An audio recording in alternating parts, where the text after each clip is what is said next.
চৌঠা অক্টোবর তাদের দুজনের প্রথম দেখা হলো। তখন বিকেল ঘনিয়ে আসছে, বাতাসে শীতের আমেজ। 10ই অক্টোবর তাদের দীর্ঘক্ষণ কথা হলো টেলিফোনে। সেদিন ছেলেটি নতুন কেনা টবে গোলাপের চারা লাগালো। 30শে অক্টোবর রেস্টুরেন্টের নিরালা কেবিনে ছেলেটি বলল, তোমাকে আমি ভালোবাসি। মেয়েটি লজ্জায় মাথা নিচু করে টেবিলে আঁকি বুকি কাটল। 12ই ডিসেম্বর গোলাপ গাছে কুঁড়ি ধরল। মেয়েটি রেস্টুরেন্টে ছেলেটিকে জিজ্ঞাসা করল, কেন ভালোবাসো আমায়? আমি সুন্দরী তাই? তোমার চেয়েও সুন্দরী আছে কত। আমার বাবার প্রচুর অর্থ তাই? তোমার বাবার চেয়েও বড়লোক এখানে কম আছে। তাহলে ভালোবাসি ভালোবাসি, তাহার আবার কারণ হয় নাকি? মেয়েটি বাড়ি ফিরে বন্ধুদের সঙ্গে টেলিফোনে অনেক আলোচনা করল। সবাই এক বাক্যে বুঝিয়ে দিল, ভালো যখন বাসে তখন একটা কিছু কারণ তো আছে বটেই, সেটা না বুঝে বেশি এগোস না। 3রা জানুয়ারি মেয়েটি বলল, আমার কাছে কি চাও? কই, চাইনি তো কিছু। ভালোবাসো অথচ চাও না, তাহলে? না চাহিলে যারে পাওয়া যায়। এ তো গান, শুধুই গান, তাছাড়া কি? কিছুই যদি না চাও তবে ভালোবাসো কেন? ভালোবাসি তাই ভালোবাসা দিতে চাই। চাইবো কেন? তুমি সত্যি অদ্ভুত। 10ই ফেব্রুয়ারি দুজনে দেখা হলো মেট্রো স্টেশনে পাতালে। ছেলেটি বলল, আমি কাল সারা রাত বাঁশি বাজিয়েছি। সারা রাত সেই সুরের মায়াবী আলোয় তুমি নাচছিলে। অসামান্য অনন্য সে নাচ। কাল সারা রাত আমি ঘুমিয়েছি। আমি কিন্তু তোমার নাচই দেখে গেছি সারা রাত।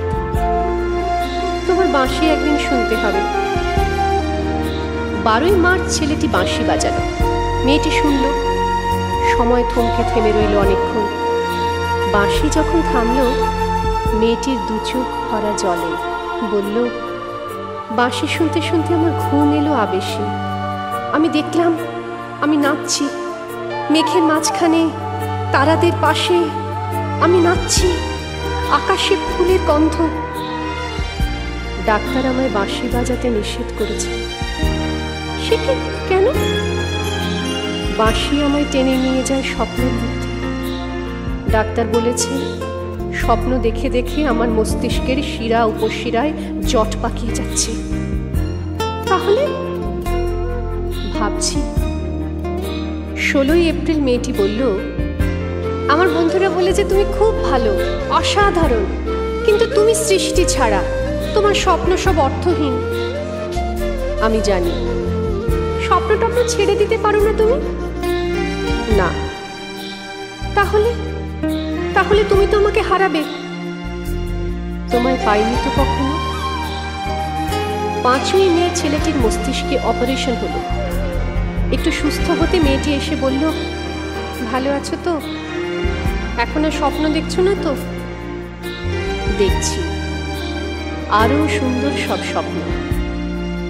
তাহলে তো দেখছি অপারেশনটা আদৌ সফল হয়নি। বাড়ি ফিরে বন্ধুদের ফোন করলো মেয়েটি। বন্ধুরা এক বাক্যে বলল, বাঁশি বাজানো, স্বপ্ন দেখা সবই ব্যাকডেটেড, সৃষ্টি ছাড়া। তুই আর লোক পেলি না? তুই এত রূপসী, তোর এত উজ্জ্বল প্রসপেক্ট। ভালো যদি চাস তাহলে শিগগির বিয়ে করে ফেল তোর দাদার সেই বন্ধুকে। উনি তো শুনলাম কানাডাতে সেটেল করবেন। 7ই জুলাই মেয়েটি আবার জিজ্ঞাসা করল, তুমি সত্যি কি চাও বলো তো? তুমি আরো সার্থক, আরো সুন্দর হয়ে ওঠো, ব্যাস, আর কিছু না? আর চাই স্বপ্ন দেখতে। ও, স্বপ্ন তাহলে তুমি ছাড়তে পারবে না? না। তাহলে থাকো তুমি তোমার স্বপ্ন নিয়ে। 12ই অগস্ট গোলাপ গাছে ফুল ফুটলো অনেক। সেদিন দুপুরে ছেলেটির মস্তিষ্কে আবার অপারেশন হলো। 13ই সেপ্টেম্বর ছেলেটি মারা গেল। 14ই সেপ্টেম্বর মেয়েটির শুভ বিবাহ সুসম্পন্ন হল কানাডাগামী পাত্রের সঙ্গে। 20শে সেপ্টেম্বর গোলাপ গাছটি হঠাৎ ঝড়ে উপড়ে গেল। সেদিন সন্ধ্যের বিমানে মেয়েটি হানিমুনে গেল। যাবার আগে বন্ধুদের বলে গেল, স্বপ্নের চেয়ে বাস্তব অনেক ভালো রে, অনেক মধুর। স্বপ্ন দেখে কেবল বোকারা। 4 অক্টোবর ছেলেটির মা ঝরে পড়া গোলাপ গাছটিকে সযত্নে তুলে ফেলে দিলেন। শূন্য টবে তখন কয়েকটা পোকা, কয়েকটা মাছি। আমি ঠিক জানি না ওগুলো পোকা, মাছি নাকি ছেলেটির স্বপ্ন, আমি ঠিক জানি না।